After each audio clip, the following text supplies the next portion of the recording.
Hi, thanks for viewing my TrackMan lesson of the week. This tip's going to be a little bit different this week because we're not really discussing anything mechanical. We're discussing something much more important than mechanics, and that is how to score. Last week Ray came to me and said, Scott, I'm hitting it well, but I'm just not scoring with my wedges. And I said, well, tell me a little bit about what you're doing. He said, well, I'm hitting my 53 and I normally hit that around 110. And it always seems to be coming up a little bit short. And I said, well, let's take a look at your swing mechanically. So let's go ahead and do that. Ray's got a very solid golf swing, you'll see. This is a little wedge he's hitting. He sets the club absolutely perfect at the top.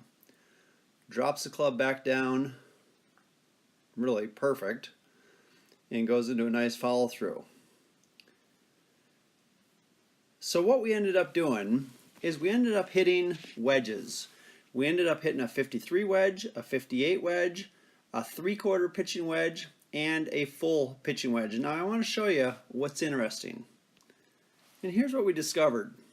Remember, he thought he hit his 53 pitching wedge roughly 110 yards. So you can imagine if every time he picks up a 53 wedge and is planning on hitting it 110 yards and only comes up 85 or 90, you can see how that'd be pretty difficult to score. So after we hit some wedges, we got some very, very good distances.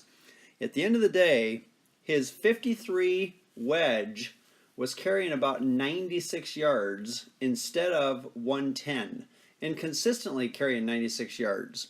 And then you go back to his 58, was carrying about 87 yards, and then you can see the green. His 3/4 pitching wedge was carrying 108, and a full pitching wedge 121.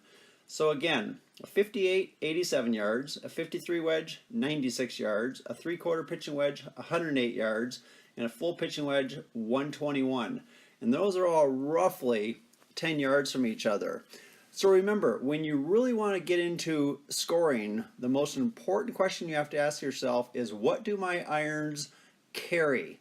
It isn't about what they roll out to. What do they carry? So next time I see you on the range, let's talk about your carry distances.